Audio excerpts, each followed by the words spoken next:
But because the coal people are in 83, they've got priority on the wharf. So if there's a coal vessel here like today, the cement people or the steel pipe people can use the wharf upstream that we built. See what I'm getting at? Flexibility. That means the ship doesn't have to wait.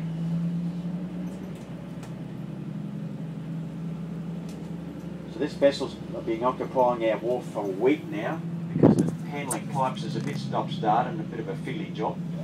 Let's see if we can see some pipes coming off the vessel, everybody. Trucks go over, come up alongside the ship. Wharfies with the crane will place the pipe on the truck, takes it to the rail depot, stockpile it, put it on the train twice a week up to the Surat Basin by rail. These cranes are attached to the boat? They are part of the ship. Yeah. See the white derrick? Part of the ship. Just let this dude go, everybody. I'd love to take you in there, but I can't. So nice to see the general purpose wharf being used up there for different vessels and products, alright? But you want to see this on your right on a big scale, go to Gladstone or Newcastle. 120 million tonne of coal out of Newcastle per year. We did 9 last financial year. Different scale, but same operation.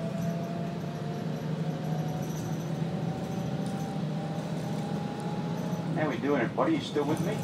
Yeah. As we're going downstream to your left now, look at more terminals, more wharves, more cargoes and more ships. Alright? So there's 14 terminals? No, 12. there's many terminals in the port from here up to the Gateway Bridge. Okay? For different products.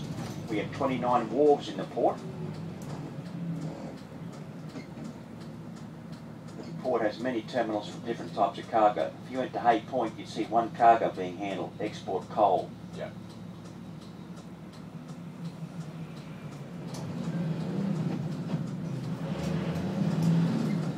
Now, next time you go for a drive north of Brisbane, you might remember on either side of the Bruce Highway, there's hundreds of square kilometres of tall plantation pine trees. Well, some of those plantation pine trees are cut. There's the pipes on your right. Some of those cut logs are put on a truck, driven down this road that we're on to the next terminal on your left here to be cut up on site as export wood chip. And this is a very simple terminal here. You can see it, you can hear it, and you can smell it. Let's have a look at it. And there was a ship here last week loading this product, that's why it's down quite low, so they've got to start again. So if you look through the fence line, can you see the cut logs, ladies and gents? So this, as I said, is a low value, soft pine plantation offcuts, tailings, thinnings, bindings, rubbish. Have a look. Top third of the tree that the sawmill can't use to make into pine furniture, bookcases, panelling and building products for you and I to buy here locally. Look left, comes here on a truck like this. The truck here? And it's wood chipped by that ugly machine in the background, the wood chipper, which is not going at the moment, which is rather good because it's loud. The forklift, can you see the forklift? We'll take the logs off the truck, put them next to the wood chipper. The operator will get in his white box, can you see the driver's cabin there? With the mechanical arm, pick up the logs and feed them into the machine. And I think he can work out what it does. It turns a log into this in my hand, see? What were you wood chips for? I shall tell you that in a minute. Okay. So the log's going that in, see it coming out off the conveyor belt on your left in the background. See it over here? Doesn't blow away, doesn't catch fire. What you see coming off it is condensation. Like you breathing on the mirror this morning, you fogged it up. Sits out in the weather like that, goes in the ship just like you can see, and also in my hand. All exported to Japan since 1990 by this company, and only used in Japan by the Japanese for low value paper and cardboard manufacture. Phone book covers, cigarette packets, breakfast cereal boxes, newspaper print, toothpaste boxes, pizza boxes, and other low value paper, cardboard and recycled paper and cardboard products. But this trade has dropped in the last couple of financial years because of the Japanese earthquakes to under 200,000 tonne last financial year. Alright, if you're outside right now, you can smell it. How are we doing with this one? Pretty straightforward that, isn't it? So anywhere north to Gympie, Maryborough, south to Coffs Harbour, Grafton, Woolgoolga, into northern New South Wales is where the wood chip truck, like that one over there on your left, and the log truck, like that one there, will come from. And I think you'd agree, as I said, fairly straightforward operation that, isn't it? For a low value export off-cut timber product, just like in my hand. That's it. And this just goes into a bulk carrier? Goes into a bulk carrier, just only carries wood chip. A very tall-sided ship. Next one will be here October. That's why the stockpile's not big enough here to fill up a ship. How often does that ship come? Every 2-3 months. Half a dozen a year, roughly.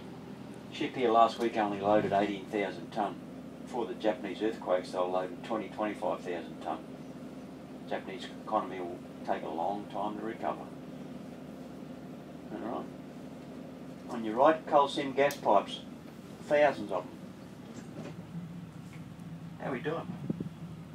You still with me? I know I've got you looking all over the place. Stay with me, all right?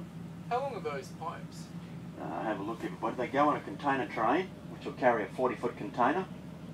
They must be connected together. When They sit on a brace. They go on a wagon that can carry a container. So they put a brace at either end and lash them to the base of the railway wagon.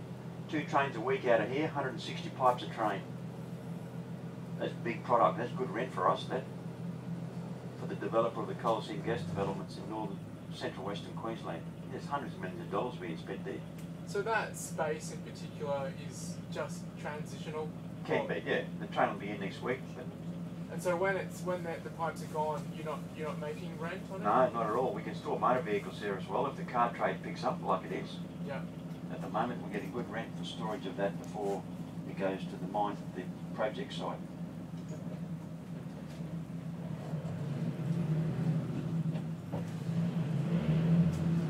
Now, I'm not here to confuse you, okay? Believe me.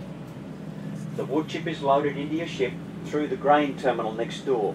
Obviously not at the same time as the grain terminal is loading a grain ship. But up until recently, this terminal here in our port hasn't been very busy receiving, storing and exporting grain because of the drought in this country. No rain, no grain. And I'm not trying to be funny about the drought. So during the drought years, guess what? The operator here, Grain Corp, has been very happy at a price to load their neighbour's product, the wood chip, through the grain terminal for Japan. Otherwise you've got a $50 million grain facility during drought years doing what? Exactly. So well done to Grain Corp. Haven't put all their eggs in the grain basket. Adapt, become more flexible, diversify, think outside the square. But as you'd be aware, in the last couple of years, on the east coast, we've had a lot of rain, haven't we? So I'm happy to tell you exports of grain, wheat, barley, sorghum, maize, chickpeas, wood chip, mineral sand, raw sugar, cottonseed has made this terminal very busy. But only one wharf, one ship loader, one conveyor belt. See the truck on your right? It'll be bringing grain or cottonseed into this terminal for export. And you're in luck because there's a ship here today loading wheat for Indonesia. Let's take you down there. So this is a very busy terminal at the moment for different products. But you're in luck, as I said, there's a car ship here. So get ready, you can't miss a vessel like this and you will not forget it. There's also a ship here unloading project cargo, like the big stuff you can see in front of us on the back of the trucks. Dutch vessel, heavy lift ship. Timber, steel, machinery, odd shaped cargo. But look right, there's the car ship. Drive on, drive off. Roll on, roll off. Tow on, tow off. Anybody see one of these before? Have a good look, you don't get to see one too often. They're only in port for 8 hours normally. That vessel there carried 3,000 vehicles. The biggest car ship I've seen here, capacity 10,000 vehicles. There they are coming down the ramp, see? In Brisbane they'll unload on average 700 or 800 per visit. Look at the machinery coming off this ship here. What have we got up there? Looks like a small boat, or a locomotive or something, or a dredge. There you go. Ship here loading wheat for Indonesia. Excellent, good to see. See how low on the water she is compared to the oil tanker. There's Mancutha, there's the city. There's a vessel heading upstream. Here we go, what have we got here? Come on Peter. A little products tanker, maybe chemicals, acids, solvents, detergents. Mancutha, city, bitumen plant, coal terminal, cement works. Look left, you got wheat, sorghum, cottonseed, wood chip. What's cottonseed? Seed about this big, comes off the cotton bush. Exported, it's going to China and California in the next couple of weeks to feed sheep and cattle. Feedlot product. How we doing, everybody? You still with me? So who operates these wharves? Well, we own the wharves and the land. Okay? So we manage that. The shipping companies bring their product in for the operators on the land. We don't unload the ships or load them. The terminal operator will do that. But the oil wharves are owned by the oil companies. Okay. So those two oil wharves have been there since the 60s. This wharf in front of you is also used for submarines, aircraft carriers and passenger vessels on occasion.